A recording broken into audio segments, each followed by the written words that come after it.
Assalamualaikum warahmatullahi wabarakatuh. Perkenalkan, nama saya Diah Lestari dengan NIM 1214032425 dari kelas 4 Broadcasting C. Pada kesempatan kali ini saya akan membahas sedikit seputar komunikasi bisnis lintas budaya. Apa itu komunikasi bisnis lintas budaya?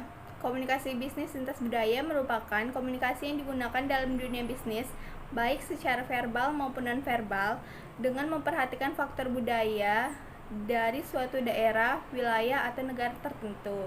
Lintas budaya di sini tidak hanya secara internasional saja, tetapi juga bisa budaya yang berkembang di dalam negara atau daerah tersebut. Fungsi dari komunikasi bisnis lintas budaya ini ada 3. Yang pertama yaitu sebagai pertukaran informasi antar negara atau wilayah. Yang kedua, mempererat hubungan kerjasama antar negara atau wilayah. Dan yang ketiga yaitu untuk memenuhi kebutuhan suatu negara atau wilayah.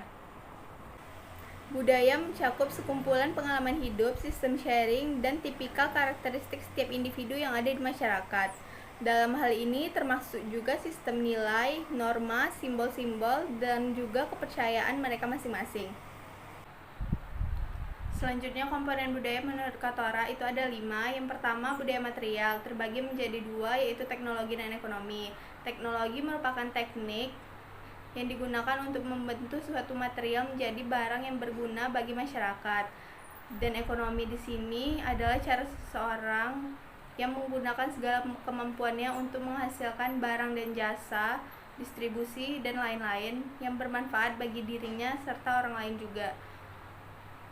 Yang kedua, organisasi sosial, yaitu suatu lembaga yang berkaitan dengan cara seseorang untuk dapat berhubungan dengan orang lain, mengorganisasikan kegiatan agar dapat hidup harmonis, serta mengajarkan perilaku yang akan diteruskan untuk generasi berikutnya.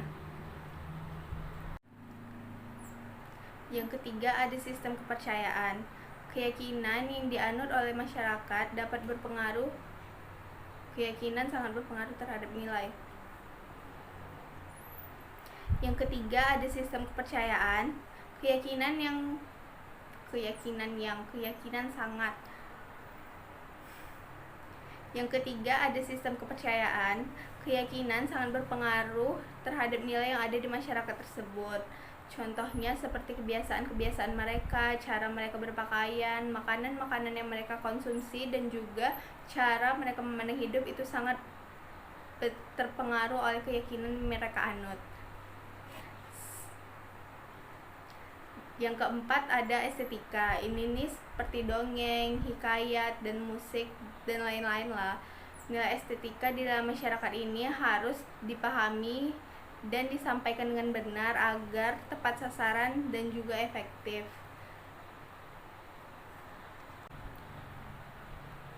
Yang kelima, ada bahasa. Bahasa merupakan cara seseorang untuk mengungkapkan sesuatu kepada orang lain.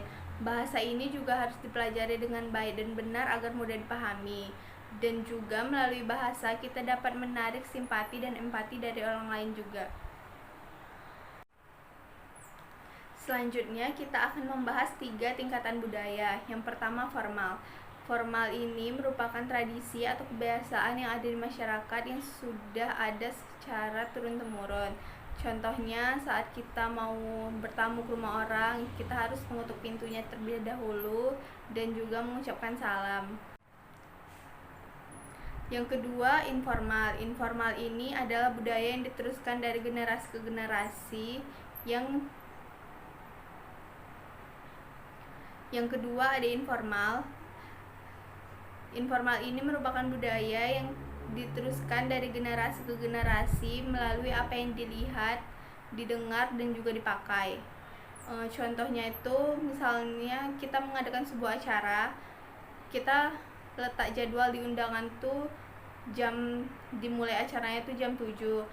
Tapi pada kenyataannya di lokasi nanti bisa saja acara yang kita adakan itu jam memulainya lebih diundur, seperti misalnya jam 8 atau jam 8.30. Dan yang terakhir ada teknis. Teknis ini adalah bukti atau aturan yang merupakan hal yang penting. Selanjutnya kita akan membahas perbedaan budaya. Yang pertama ada nilai sosial.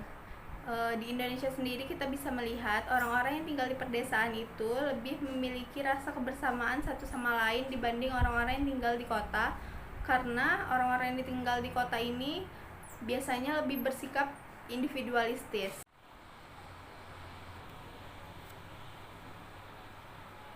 Yang kedua ada peran dan status. Di negara berkembang, peran wanita dalam dunia bisnis relatif lemah, berbeda dengan negara maju seperti Amerika Serikat dan Eropa. Di sana peran wanita dalam dunia bisnis sudah cukup kuat. Karena itu banyak wanita di negara maju yang menduduki posisi penting di suatu perusahaan. Dalam konsep status, kebanyakan eksekutif di Amerika Serikat itu bernuansa materialistik dengan menggunakan meja kerja yang eksklusif, ruangan kerja yang luas, dan juga memakai aksesoris yang menarik. Sedangkan di Prancis, para eksekutifnya itu memiliki ruangan kerja di tengah-tengah area terbuka dan juga dikelilingi oleh pegawai yang lebih rendah. Serta di Indonesia sendiri kita bisa melihat dari penataan ruangan kerja yang terkesan luks, serta seberapa mewah kendaraan yang digunakan oleh para karyawannya. Yang ketiga ada pengambilan keputusan. Di Amerika Serikat dan Kanada, para eksekutif berupaya cepat dan efisien dalam mengambil keputusan penting. Dan biasanya yang mengambil keputusan pokok ini merupakan manajer puncak. Dan untuk hal yang lebih rinci lagi, maka itu akan diserahkan ke manajer yang lebih rendah. Berbeda dengan Amerika Latin dan Jepang, di mana pengambilan keputusan yang dilakukan oleh manajer puncak ini terkesan lambat dan sangat bertele-tele. Yang keempat ada konsep waktu. Penduduk di negara maju tentu saja sudah menyadari bahwa waktu adalah hal yang sangat berharga. Para eksekutif Amerika Serikat dan Jerman membuat rencana bisnis yang lebih efisien dengan memusatkan perhatian pada tugas dalam periode tertentu untuk menghemat waktu, dan juga mereka cenderung to the point dalam berkomunikasi. Sedangkan kalau di Asia dan Amerika Latin itu cara memandang waktunya itu lebih relatif luas dan fleksibel, karena menurut mereka menciptakan dasar hubungan bisnis lebih penting daripada hanya menyelesaikan pekerjaan saja. Selanjutnya ada jarak komunikasi.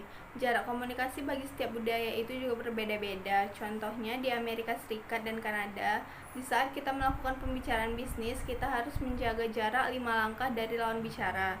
Namun kalau di Jerman dan Jepang itu malah dinilai kurang dekat.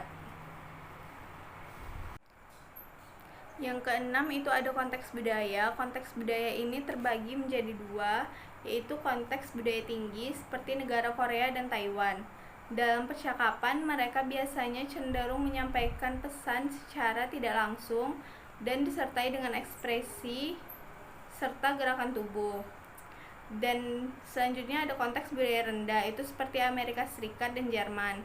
Dalam melakukan pembicaraan, mereka cenderung langsung pada inti permasalahannya dan juga disampaikan tanpa basa-basi. Selanjutnya bahasa tubuh. Perbedaan bahasa tubuh sering menyebabkan kesalahpahaman dalam komunikasi lintas budaya. Contohnya, tidak.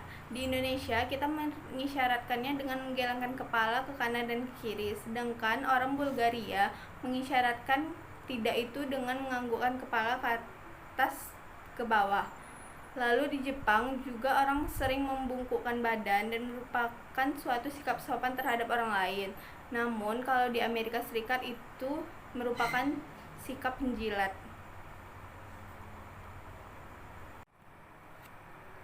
Yang kedelapan ada perilaku sosial. Hal yang dianggap sopan di suatu negara bisa jadi kurang sopan di negara lain. Contohnya di Arab, jika kita memberikan hadiah kepada istri orang lain itu dinilai tidak sopan. Namun tidak apa-apa jika kita memberikan hadiah tersebut kepada anak-anak mereka. Yang kesembilan ada perilaku etis. Contohnya di beberapa negara, perusahaan harus membayar sejumlah uang resmi untuk persetujuan kontrak dengan pemerintah. Dan itu merupakan hal yang rutin. Namun di Swedia dan Amerika Serikat itu merupakan sesuatu yang ilegal dan sangat tidak etis. Dan yang terakhir adalah perbedaan budaya perusahaan. Budaya organisasi mempengaruhi bagaimana cara seseorang bereaksi terhadap orang lain. juga bisa dilihat dari bagaimana dia melakukan pekerjaannya dan juga bagaimana dia memandang suatu perubahan.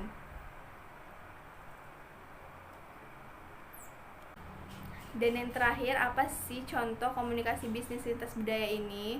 Contohnya itu yang pertama, saat berada di negara yang berpenduduk mayoritas muslim, kita tidak boleh heran jika di tengah pertemuan bisnis, mereka akan meminta izin untuk menunaikan ibadah sholat, karena itu merupakan kewajiban bagi setiap muslim. Dan contoh yang kedua yaitu di negara-negara Arab, kita jika menolak makanan dan minuman serta setiap bentuk kebaikan dari mereka, itu sama saja dengan menghina tuan rumah tersebut.